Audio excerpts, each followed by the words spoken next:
கர்த்தருடைய பரிசுத்த நாமத்திற்கு ஸ்தோத்திரம். இன்னைக்கு நம்ம யோவான் 21வது அதிகாரம் 4வது வசனத்தை தியானிக்க இருக்கிறோம். யோவான் 21:4. ஜெபத்தோடு இந்த செய்திக்குள்ளே கடந்து செல்வோம். திருப்பாதம் நாமே வந்தேன், கிருபை நிறை இயேசுவே, தமதான்பை கண்டடைந்தேன், தேவா சமூகத்திலே இலை பாறுதல் தரும் தேவா, கலைத்தோரை தேற்றிடமே.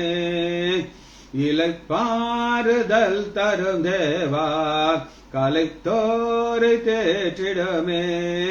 சிலுவை நிழல் எந்தன் தாஞ்சம், சுகமாய் அங்கு தாங்கிடுவேன். சிலுவை நிழல் எந்தன் தாஞ்சம், சுகமாய் அங்கு தாங்கிடுவேன். என்னை நோக்கி கூப்பிடு என்றீர் இன்னல் துன்ப நேரத்திலும், என்னை நோக்கி கூப்பிடு என்றீர் இன்னல் துன்ப நேரத்திலும், கருத்தாய் விசாரித்து என்ற கனிவோ தன்னை நோக்கிடுமே. கருத்தாய் விசாரித்து என்ற கனிவோ தன்னை நோக்கிடுமே. மன மாற மாதர் நீரால மன வேண்டுதல் கெட்டிடம், மன மாற மாதர் நீரால மன வேண்டுதல் கெட்டிடம். கருத்தாய் விசாரித்து கனிவோடனை நோக்கிடுமே. திருப்பாதம் நாமே வந்தேன், கிருபை நிறை இயேசுவே, தமதான்பை கண்டடைந்தேன், தேவா சமூகத்திலே என்னை கைவிடாதிரும் நாதா, எந்த நீந்த நேரிடினாம். என்னை கைவிடாதிரும் நாதா, எந்த நீந்த நேரிடினாம். உமக்காக யாவும் சகிப்பேன், உமது பலன் ஏந்திடுமே. உமக்காக யாவும் சகிப்பேன், உமது பலன் ஏந்திடுமே.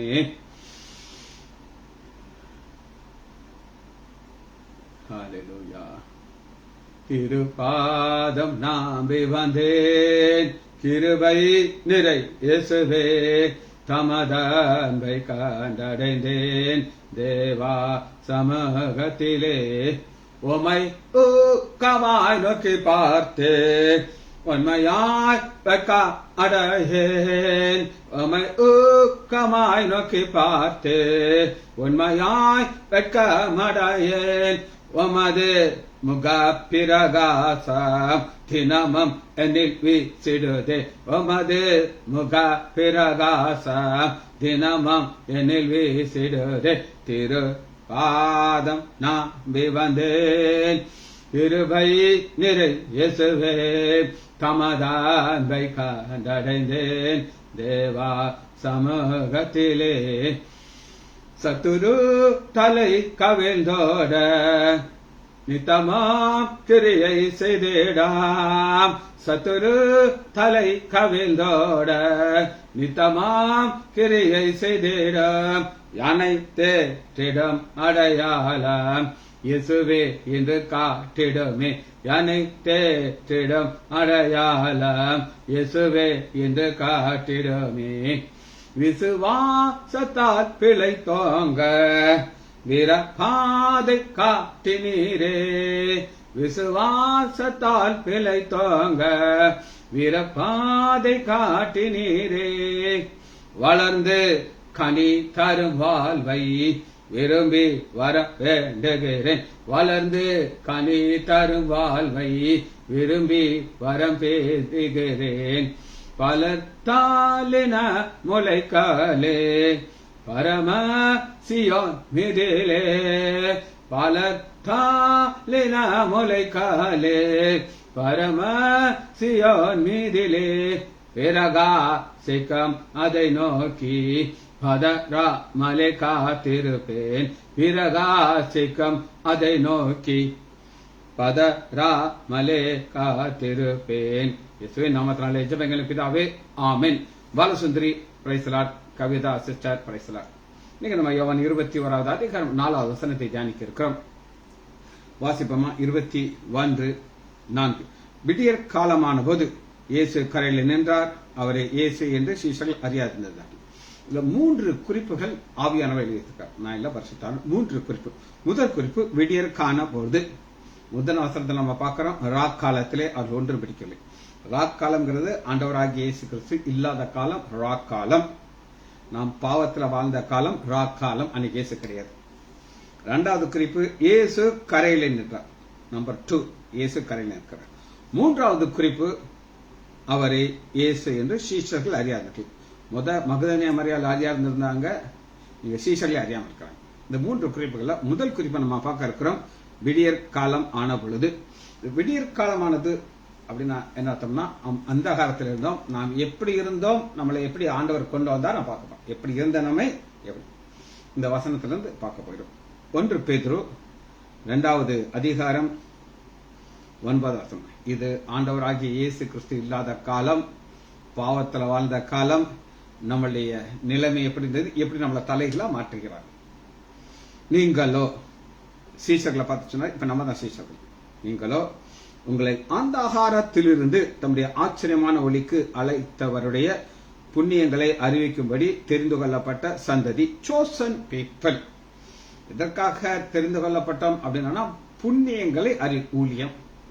நான் ஆண்டவர் எந்த ஸ்டேஜுக்கு கொண்டு வந்திருக்கிறான்னா, ஒரு ஆசாரியராகவும், அடுத்து பாருங்க, ராஜ ரீகமான ஆசாரியர் கூட்டமாகவும், பரிசுத்த ஜாதி, அவருக்கு சொந்தமான ஜனம். இது ஆண்டவர் நம்மளை உயர்த்தி மகிழ்கிறார். அந்தகாரத்தில் இருந்தோம், இருளில் இருந்தோம், ஆண்டவராகிய இயேசு இல்லாத காலங்களை நம்ம எப்படி பார்க்கிறோம், இருள்.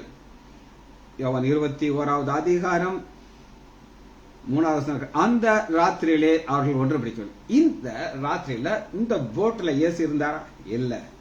ஆனா இயேசு எந்த போட்ல இருந்தார் அப்படின்னு நீங்க கேட்டீங்கன்னா எடுத்துக்கொள்ளமா, மார்க்கு 4வது அதிகாரத்துல ஆண்டவராகிய இயேசு கிறிஸ்து தலையானாய் வைத்து தூங்கிக் கொண்டிருக்கிறார். மார்க்கு 4வது அதிகாரம் 38வது வசனம், கப்பல் பின்னணியத்திலே அவர் தலையாணியை வைத்து நித்திரையார். இந்த படகுல ஆண்டவராகிய இயேசு கிறிஸ்து இருந்தார். அதனால அவர்களுக்கு என்ன வாக்கு கொடுத்தார் அப்படின்னு கேட்டீங்கன்னா 35வது வசனம், அவர் அவர்களை நோக்கி அக்கரைக்கு போவோம் வாருங்கள். அக்கரைக்கு, அடுத்த கரைக்கு நான் உங்களை கூட்டிட்டு போவேன் அப்படிங்கிறாரு. இங்க அந்த போட்ல ஆண்டவராகிய இயேசு கிறிஸ்து இருந்தார். ஆனால் இந்த போட்ல ஆண்டவராகிய இயேசு கிறிஸ்து இல்ல. யார் இருக்காங்க? சீஷர்கள் இருக்காங்க. எதுக்காக போகிறார்கள்? மீன் பிடிக்க போகிறார்கள். ஆண்டவராகிய இயேசு கிறிஸ்து சொல்லியிருக்காரு, என்னைய இல்லாமல் உங்களால் ஒன்றும் செய்ய முடியாது. அந்த வசனத்தை ப்ரூவ் பண்றாரு. எப்படி ப்ரூவ் பண்றாருன்னா, இயேசு இல்லாம நீங்க வந்திருக்கீங்க, இயேசு எங்க இருக்கிறார்? கடற்கரையில் நிற்கிறார். சரி, இப்ப அந்தகாரத்தை குறித்து நம்ம ஒரு சில வசனங்கள் வாசிக்க இருக்கிறோம்.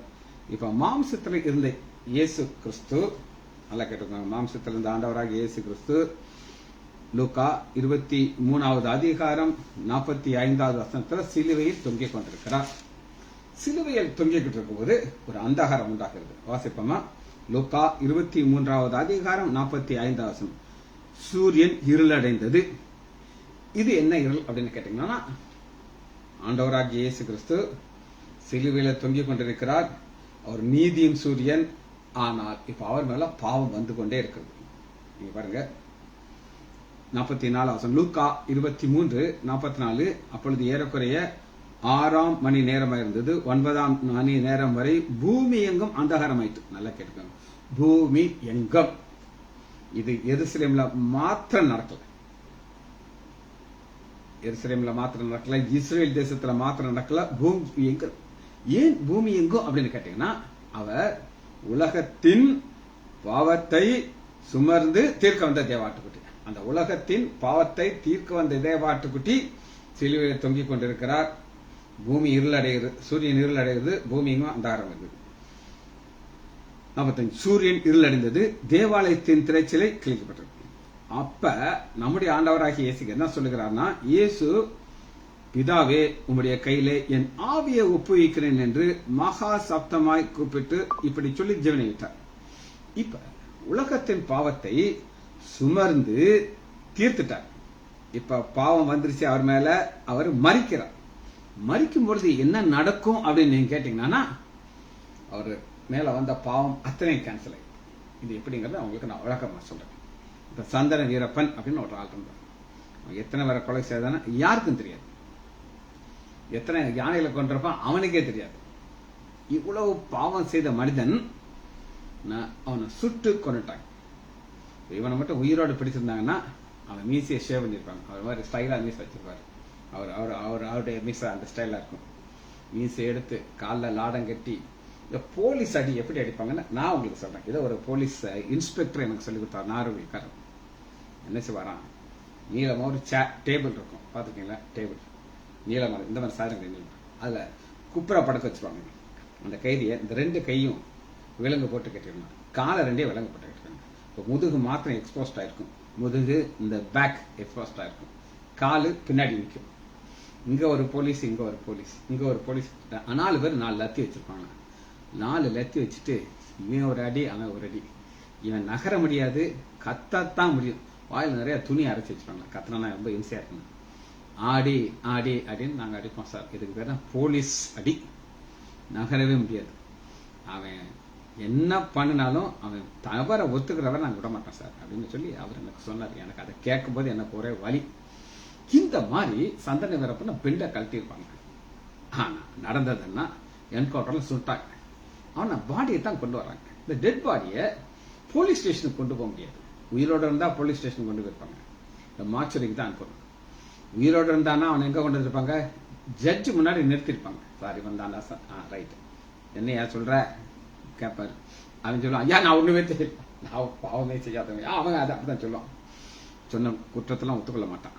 ஆனா எப்ப அவன் மறிக்கிறானோ அவன் செய்த தவறுகளை கேன்சல் ஆயிடும். இவனை ஜெயிலுக்கு கொண்டு போக முடியாது, மார்ச்சருக்கு தான் கொண்டு போகும். இதே சம்பவம் தான், இதே கான்செப்ட் தான் லூக்கா 23வது அதிகாரத்துல 46வது வசனத்துல இப்படி சொல்லி ஜீவனை விட்டார்.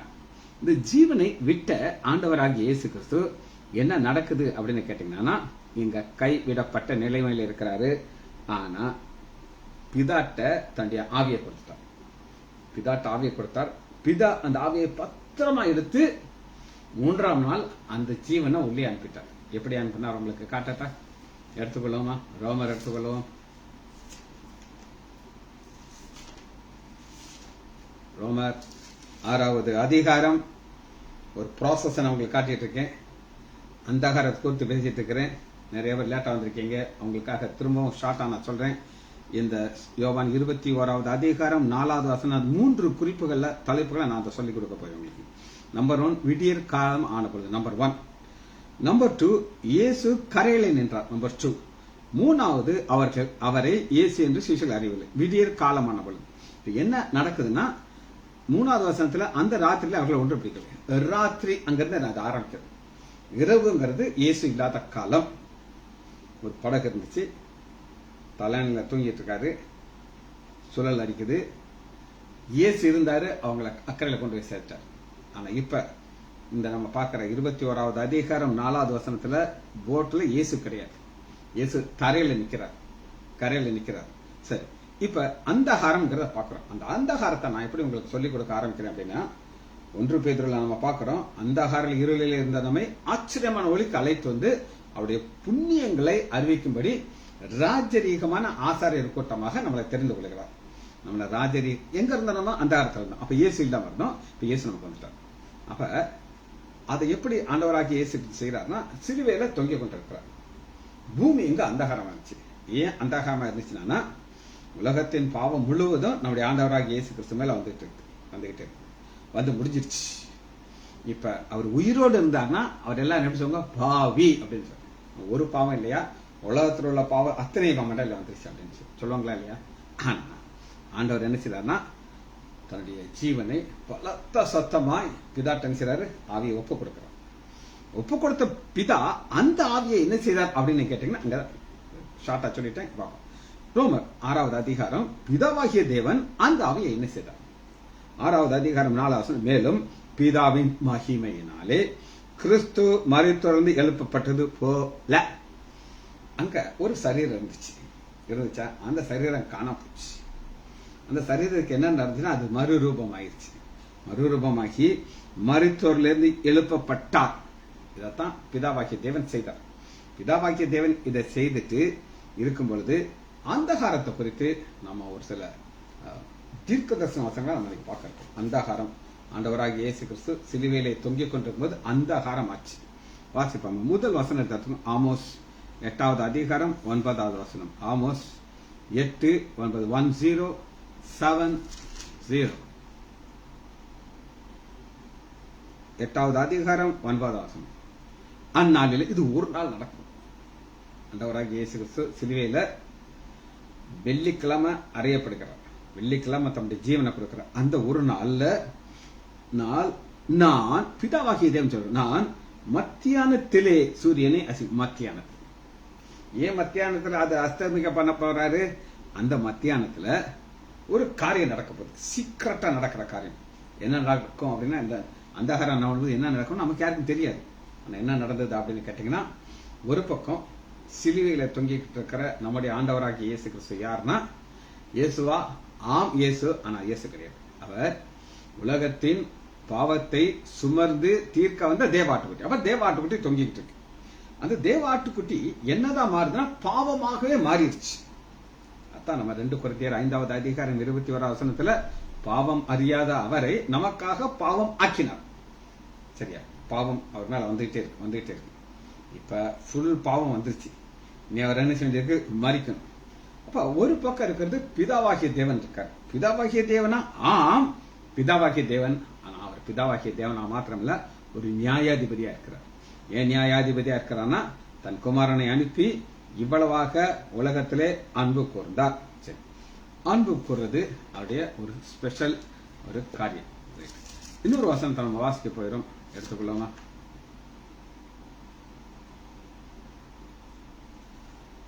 பிரசங்கி 2வது அதிகாரம் 13வது. பிரசங்கி 2:13. பிரசங்கி என்ன சொல்றாரு? பக்கம் 792. இருளை பார்க்கலும் வெளிச்சம் எவ்வளவு உத்தமமோ அவ்வளவு மதியினத்தை பார்க்கலும் ஞானம். இருளை பார்க்கலும் வெளிச்சம். இருள் யாருக்கு பிடிக்கும் அப்படின்னு கேட்டீங்கன்னா, பாவம் செய்ய பிடிக்கும், திருடலுக்கு பிடிக்கும். ஆனா ஞானி என்ன சொல்ற? இருளை பார்க்கலும் வெளிச்சம். ஒரு பக்கம் இருள் இருக்கு, ஒரு வெளிச்சம். நம்ம வெளிச்சத்துக்குள்ள வந்துட்டோம், இருள் அண்ணி நம்ம கிடையாது. எடுத்துக்கலாம். புலம்பல் எடுத்துக்கொள்வோம். ஒரு சில வசனங்களை காட்டுங்க, இருளை குறித்த வசனங்களை நம்ம பார்த்துக்கலாம். புலம்பல் 3வது அதிகாரம் 6வது வசனம். பக்கம் 955. புலம்பல் 3:6. இது ஒரு மனிதன். இந்த எரேமியாவின் புலம்பல். இது எரேமியாவை ஆண்டவர் ஒரு பாதையில கொண்டு போகிறார். அது என்ன பாதைன்னு நீங்க கேட்டீங்கன்னா, பூர்வ காலத்திலே செத்து கிடக்குகளை போல என்னை இருளான இடங்களிலே கிடக்க பண்ணினார். இருளான இடம் அப்படிங்கிறது என்னன்னா, அங்க நமக்கு ஒண்ணுமே தெரியாது. இங்க போறதா அங்க போறதா தெரியாது. அப்படிப்பட்ட ஒரு இடத்துல எரேமியாவை கொண்டு வந்து வைத்துட்டார். ஆனா எரேமியா என்ன சொல்லணும் அப்படின்னு கேட்டீங்கன்னா, ஒரு வார்த்தை தான் எரேமியா சொல்லணும். அது என்ன அப்படின்னு கேட்டீங்கன்னா, வாசிப்போமா? 25வது வசனம். கர்த்தர் நல்லவர். இதான் சொல்லணும். இருள இருக்கமா? பிரச்சனையே இல்லை, அவர் நல்லவர். இனி வெளிச்சத்தில் அவர் கொண்டு வந்துடுவார். இது நாம் போகிற பாதையில நாம் சொல்ல வேண்டிய காரியம். ரைட். இப்ப நம்முடைய ஆண்டவராகிய இயேசு கிறிஸ்து நல்லவராக எப்படி காட்டுகிறார் அப்படின்னு கேட்டீங்கன்னா, மத்தேயு 26வது அதிகாரம் 27:46. மத்தேயு 27:46.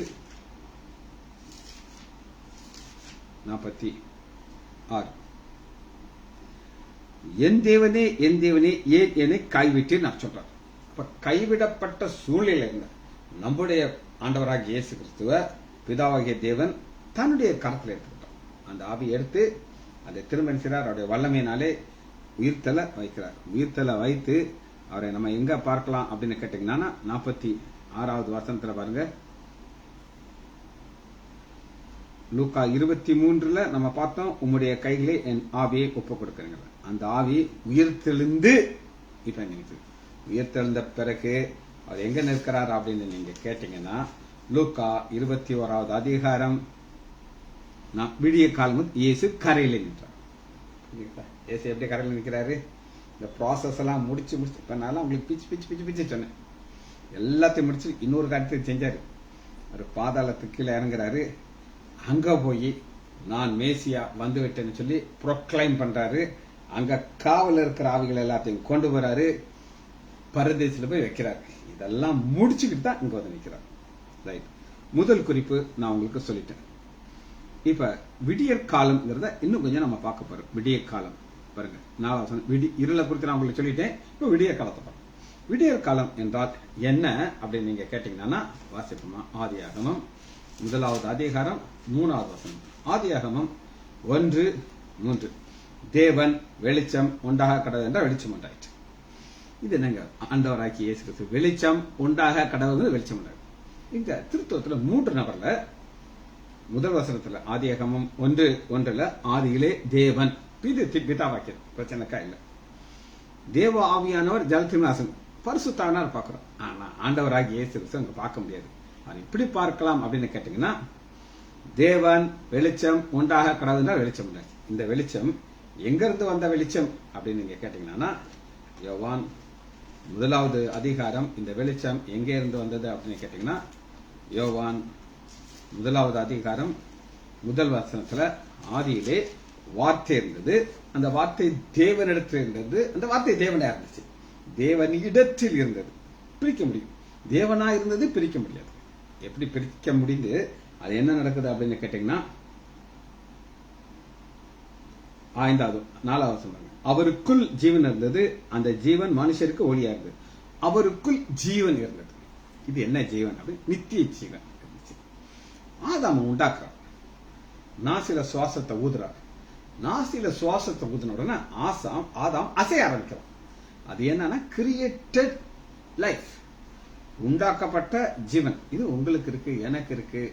யார் யாரெல்லாம் உயிரோடு இருக்காங்க, ரோபோட்டை தவிர மிருகங்கள்னாலும் சரி அதெல்லாம் உயிரோடு இருக்கோ எல்லாருக்குள்ளே இருக்கிற ஜீவன் என்னது? கிரியேட்டட் ஜீவன், உண்டாக்கப்பட்ட ஜீவன். ஆனா நம்முடைய ஆண்டவராகிய இயேசு கிறிஸ்து பிதா பரிசுத்த ஆவியானவருக்குள் இருப்பது இந்த ஜீவன். அது நித்திய ஜீவன். அந்த நித்திய ஜீவனை தேவன் என்ன செய்தார்னா ஒரு மரத்திற்குள்ள வச்சுட்டார். தோட்டம், ஏதேன் தோட்டத்துல 2 மரங்களை பார்க்கிறோம். சென்டர்ல ஒரு மரத்திற்கு பெயர் நன்மை தீமை அறியத்தக்க மரம், இன்னொரு மரத்துக்கு ஜீவ விருட்சத்தின் மரம். இப்ப ஜீவ விருட்சத்தின் பழத்தை நீங்க புசிக்கலாம். ஆனா நன்மை தீமை அறியத்தக்க கனியை நீங்க புசிக்க கூடாது. ஆனா பிசாசு உங்க கண்களை எங்க டைவர்ட் பண்ணும் அப்படின்னு கேட்டீங்கன்னா, நன்மை தீமை அறியத்தக்கது. அவன் ஒரு ஃபால்ஸ் ப்ராமிஸ் கொடுப்பான். நீ இதை புசிக்கும் நாளில் நீ கடவுளை போல ஆயிடலாம்னு சொன்னாங்க. எனக்கு இந்த மாதிரி ஒரு பிரச்சனைகள் வரும். என்ன அப்படின்னு கேட்டீங்கன்னா, நான் ஒரு சர்ஜரி பண்ணுவேன்.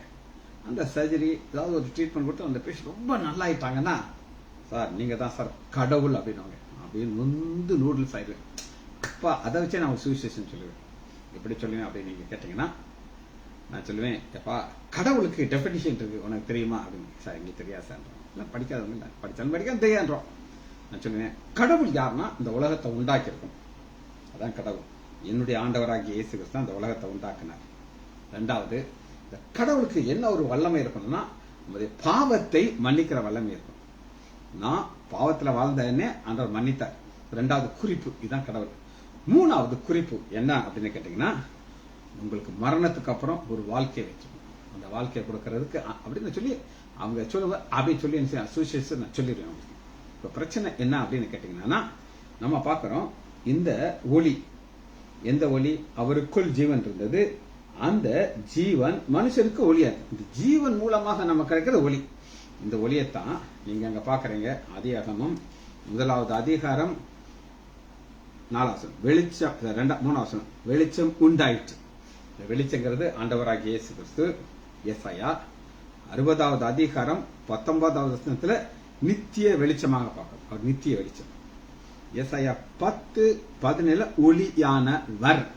ஒளியானவர். ஏசாயா 45:18 பூமி ஆண்டவர் வாசம் பண்றதுக்காக நமக்கு உண்டாக்கி வச்சிருக்கிறார். யோவான் 8:12-46 நானே இந்த உலகத்துக்கு ஒளிங்கிறார். அந்த ஒளி என்ன ஆயிடுச்சு அப்படின்னு கேட்டீங்கன்னா நமக்கு வந்துருச்சு, நமக்கு அது நித்திய ஜீவனை கொடுத்துருச்சு. சரி, முதல் குறிப்பை நான் உங்களுக்கு முடிச்சிட்டேன். இரண்டாவது குறிப்பை நம்ம பார்க்க போகிறோம். அது யோவான் 21வது அதிகாரம் 4வது வசனத்துல இயேசு கரையிலே நின்றார். இரண்டாவது குறிப்பு, இயேசு எங்க இருக்கிறார்? கரையிலே இருக்கிறார். அவர் தன்னுடைய ஊழியத்தை ஆரம்பிக்கும் போது எங்கே ஆரம்பித்தார் அப்படின்னு கேட்டீங்கன்னா மத்தேயு 4வது அதிகாரம்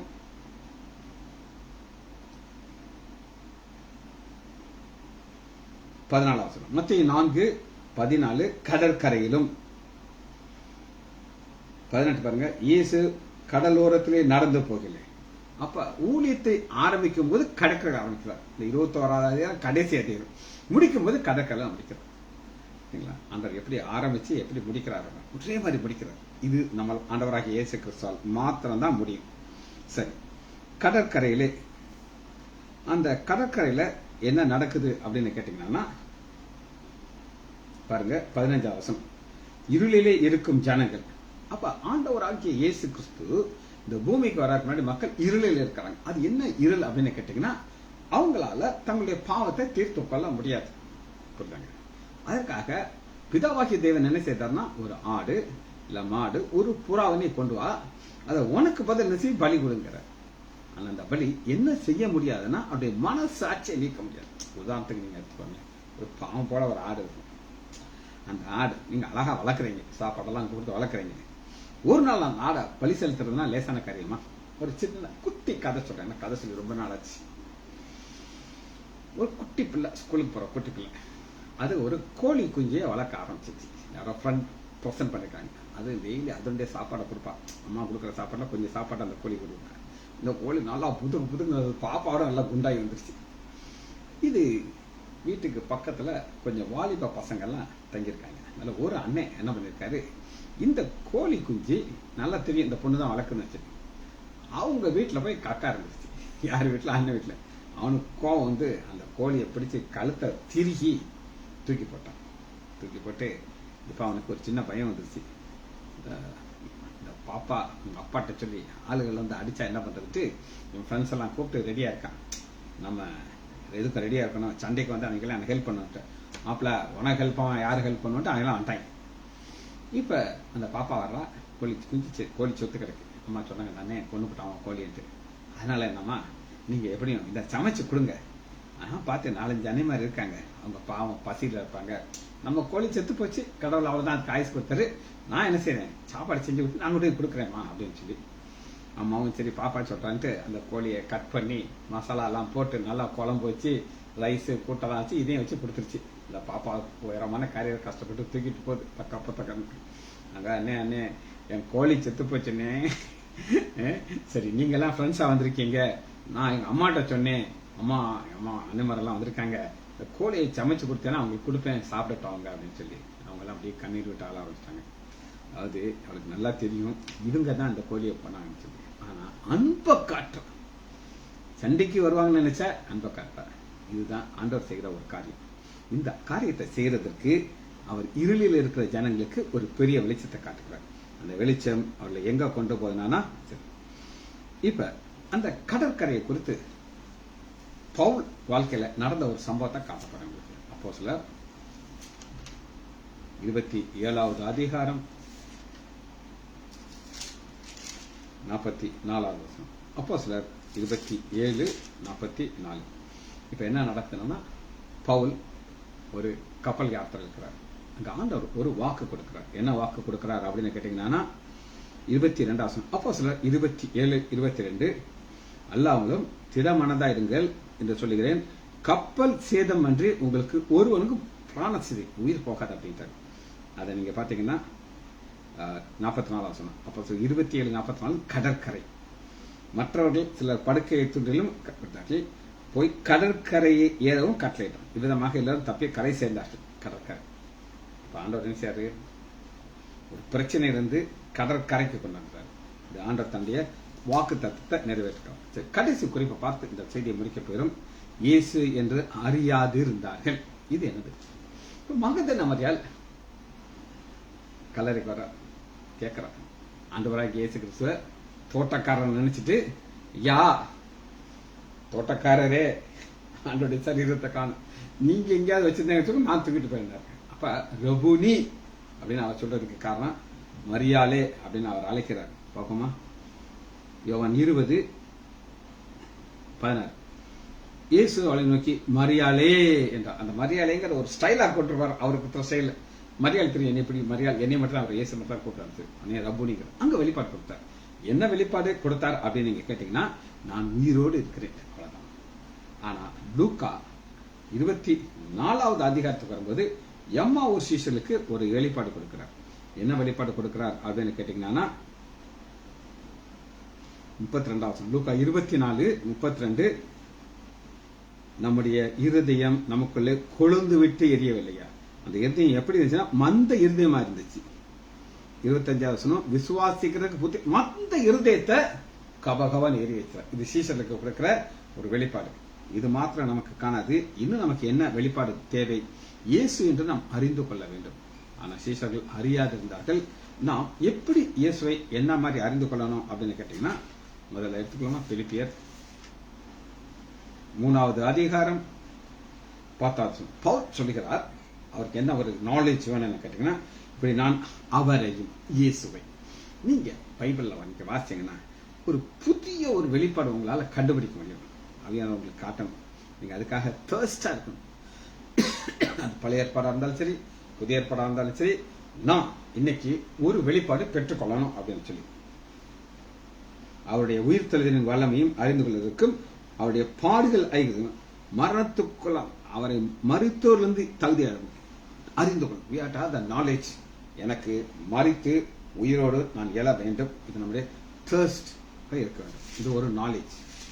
இன்னொரு வசனத்தை வாசிச்சு நமக்கு செய்தி முடிக்க போயிடும். எபேசியர் 1வது அதிகாரம் 19வது எபேசியர் 1:19, நாம் கிறிஸ்துவை மரித்தோரிலிருந்து எழுப்பி, உங்களுக்கு சொன்ன ஏன் மரித்தோரிலிருந்து எழுப்பினது ஃபுல்லா சொல்லிட்டேன், எழுப்பி அவரிடத்திலே நடப்பித்த தமது பலத்த சத்துவத்தின் வல்லமை. வல்லமைங்கிறது என்ன அப்படின்னு கேட்டீங்கன்னா, ஒரு பவர். இப்ப நான் பேசுறத நீங்க கேட்கறீங்க. ஆனா இதுக்கு என்ன தேவையா இருக்குது? எலக்ட்ரிசிட்டி வேணும், நெட் வேணும், கனெக்ஷன் இருக்கணும், நீங்க இருக்கணும். நீங்க எல்லாம் நான் யார்ட்ட பேசணும், ரைட்? அந்த சத்துவத்தின்படியும் விசுவாசிக்கிறவர்களாகிய நம்மிடத்திலே காண்பு நம்முடைய தம்முடைய வல்லமையின் மகா மேன்மையின் அறிவுரை நீங்கள் அறியும்படிக்கு அவர் உங்களுக்கு பிரகாசம் உள்ள மனக்கண்களை கொடுக்கணும். பிரகாசம் உள்ள மனக்கண்கள். இந்த கண்கள் நமக்கு இருந்தால்தான் நம்மளால இயேசுவை புரிந்து கொள்ள முடியும். சொல்றீங்க 3 குறிப்பை பார்த்தோம். முதல் குறிப்பு, விடியற்காரமானது, இருளிலிருந்து நம்மளை கொண்டாட்டார், ஆச்சரியமான வெளிக்கு அழைத்து வந்து ஆசாரியர் ராஜாக்கள் ஆயிட்டார். இதுதான் நம்முடைய பொசிஷன். விடியற்காலம் இயேசு கரையில நின்றார். ஊழியத்தை கரையில ஆரம்பிச்சாரு, கரையிலே முடிக்கிறார். 3வது, இயேசு என்று அறிந்து கொண்டார்கள். நாலேஜ். ஜெபிச்சு முடிப்போமா? மகா இரக்கமும் கரவேமல்ல பிதாவே, துதிக்கிறோம் ஐயா. நன்றி உள்ள இதயத்தோடு உங்களுடைய திரு சமூகம் வருகிறோம் ஐயா. எத்தனை நன்மைகள் ஐயா, எத்தனை கிருமிகள் ஐயா, சொல்ல முடியாத ஈவுகளுக்காக நன்றி ராஜா. வேதத்தின் ஆழத்தை போதித்த ஆவியானவரே உங்களை துதிக்கிறோம் ஐயா. இதனால் பிள்ளைகளை ஆசீர்வதிக்கிறேன், அறிந்து கொள்ளுங்கப்பா. இயேசுவின் நாமத்தினால் ஜெபங்களின் பிதாவே, ஆமேன், ஆமேன், ஆமேன்.